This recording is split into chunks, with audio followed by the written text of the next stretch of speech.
How to fix this problem on YouTube. In this video, guys, I will share with you how to fix and solve this problem on your YouTube. Just watch this video till the end. So let's start.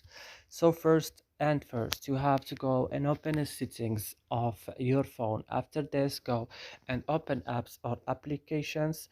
Here, as you see, you will find all the applications that you have on your phone. You will go and open YouTube, only, and then go to storage option and go to clear data. Click OK and then go back and click on full stop and click OK.